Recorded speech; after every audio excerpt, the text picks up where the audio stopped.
Hi, Michael from Doing Life Together. Hope you are safe and well.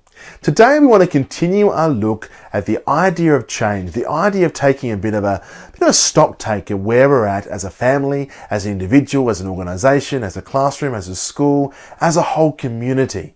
Particularly as we're coming into this next phase of this COVID-19 season. Yes, there have been many, and there still are many challenges for us to work through. But there's also an opportunity for us, an unprecedented opportunity, to consider what do we want our daily rhythm to be? What do we want life to look like for us individually, as a community, as a family, as a classroom, as a school? And so today I want to share with you a tool that we use quite regularly in our work right across the country called the Adaptive or Change Cycle. And it looks a little bit like this. By the way, this download will be available in this video description for you to grab a hold of and use to your heart's content as well. What this shows us is kind of a bit of a cycle, a bit of a rhythm that you and I move through when it comes to change. Now, first and foremost, it's really important for us to say that change is not always an easy thing for us as human beings. In fact, a lot of the time we're creatures of habit. We like to do things how they've always been done, or how we feel comfortable doing them, or how we're used to doing them. And there's a lot of reasons for that. It's to do with stuff happening in our brain, in our bodies, how we function as a society, whole range of things. But sometimes it can be really tricky. Some of us like change more than others, and we love those people because they help us move in new directions, consider new ideas, in all of those things we talked about before as a family, community, school, etc. Others find change even more daunting, even trickier than others, and some find it a real challenge. So, change is something that can be a different experience for different people. But change is constant.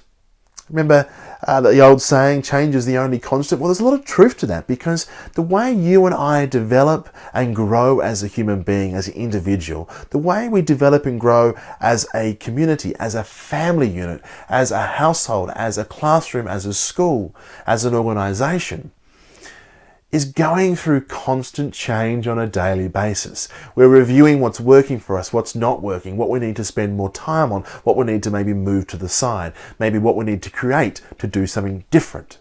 That's the whole idea of change. That's the whole role it plays in terms of how we develop and grow as people, as community. So this adaptive or change cycle takes us through how that process kind of works.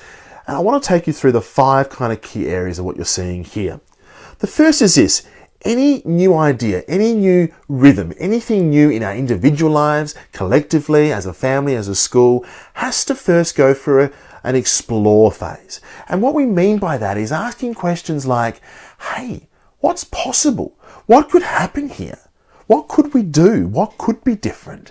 It's kind of a space of high energy of, yes, we're ready to give something a go. We're ready to try it. We're ready to try something different. We're exploring possibilities, things that could work, things that might not work. It's a time to dream. The other important part of this explore phase is to realize that for you and I, it can be both intentional and unintentional. What I mean by that is, as human beings, as communities, as organisations, as families, we often do a lot of things day to day in part of our normal that we don't really know where they came from, or they just started happening one day, or they just happened to be there. They just happen to be things that we do. These can be from unintentional explore times. That means without us even realizing it, being consciously aware, we might have been trying a new behavior or adapting to a circumstance or taking something on from what we're seeing from other people. And we unintentionally explore something, we unintentionally develop it, and it unintentionally can become part of us. Or this explore phase can be intentional. That is, we make space, we make time, we invest resources into our R&D, into our research and development. And any company out there who's developing the latest technology will tell you, you have to invest heavily in R&D and research and development to keep moving forward, to keep finding the next way to develop, to grow, to be. So it can be unintentional or intentional, but whatever it is, whatever happens in our rhythms starts in this explore phase. Once we explore something, we move on to a point where we start to develop this idea, put some flesh on the bones, so to speak. And this happens when we start to go, yeah, this is working. Or, hey, that kind of feels good. Or, hey, I reckon this has potential. This could do something for our family. This could make a difference for our classroom. This could do something for our community. This could revolutionize the way our team is working.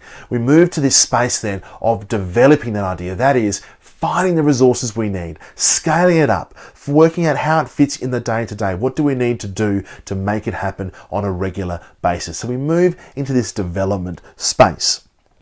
Now, once we develop something to a point where we go, yes, it's ready, then if we've still got the energy going, we move into this grow space, this grow phase. We go, okay, time to launch, time to take off, time to get that rocket to the moon. And we put everything in place and we work on growing it. We're intentional about doing it every day. We make it part of our practice and we get to a point where it's just something we start to do. And we call this the normal phase. Sounds kind of funny, doesn't it? But it means our normal. What is our norm? Our day-to-day, our core business. What's part of just our daily rhythm?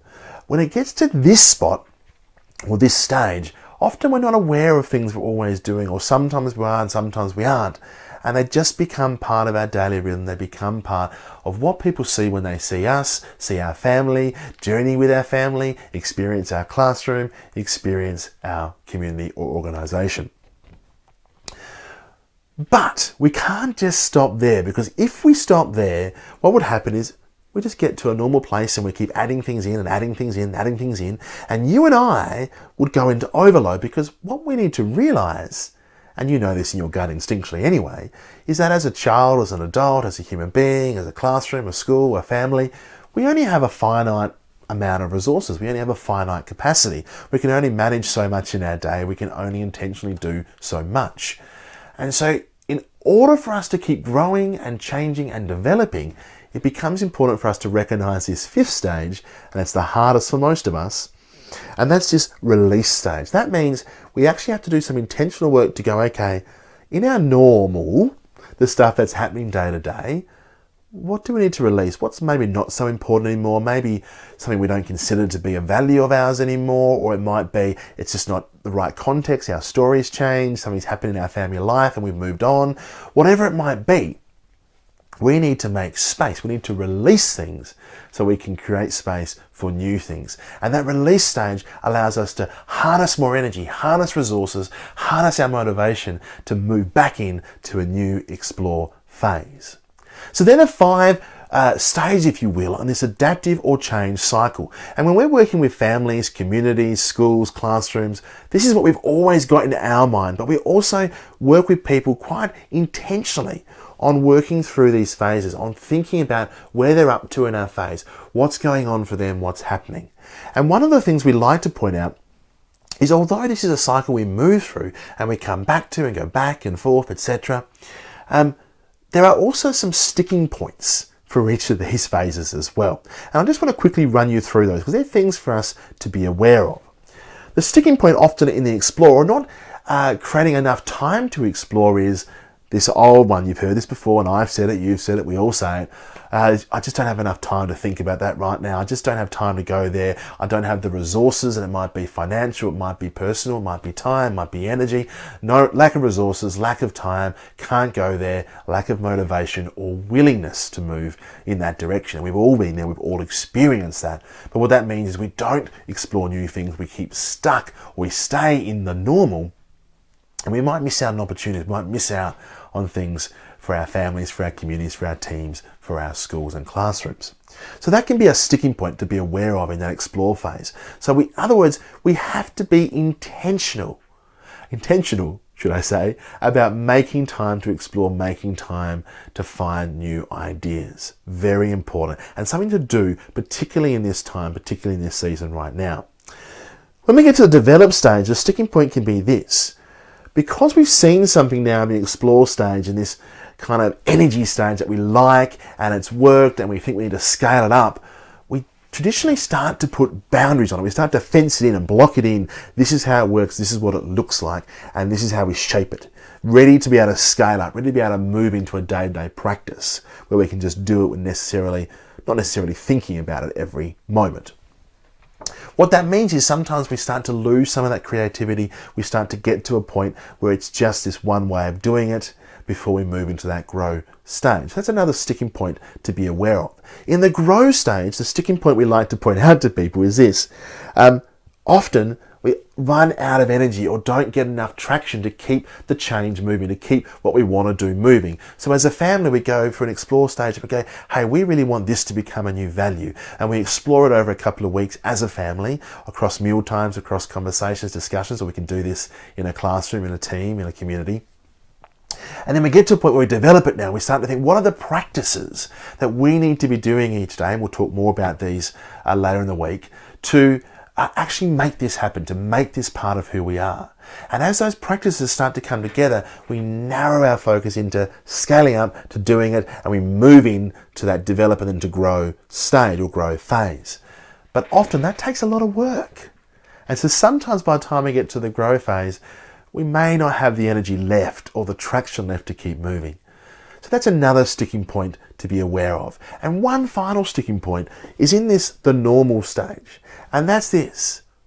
Sometimes you and I get so comfortable in our daily rhythms, so comfortable in what we do day to day, that we don't always want to move to a new space. We don't always want to release. In fact, sometimes it's easier just to stay in what we do and what we know, as a classroom, as a family, as a school, as a community, as an individual. So that can be a real sticking point in the normal space. And particularly right now, when we're experiencing a time like we haven't experienced before in our lifetimes, when it's an unprecedented opportunity to consider how we do life, what our rhythm looks like, what we want to see in our families, in our schools, in our classrooms. Right now, we can get stuck in this space of, hey, I just want to go back to what I knew before. I just want to get back to doing stuff that was normal, that was okay, that I liked. And there's nothing wrong with getting back to some of the things we like to do.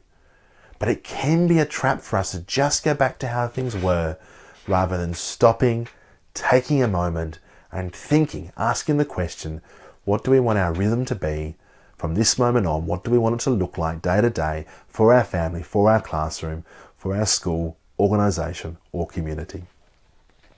So there you have it. That's the adaptive cycle, the change cycle. We like to use it often. It's a great tool for conversation to think about how we navigate change, how we navigate doing something a little bit differently. Again, this resource is in the video description, so download, go for it, use it to your heart's content. And we just hope that this season can be a time for you as a family, as a school, as an individual, as a classroom, as an organisation, as a community, where you can stop and think, what do I want my rhythm to look like? And start to think about the process you need to take to make some of these changes stay for the long haul. Have a great week, and we look forward to seeing you again real soon.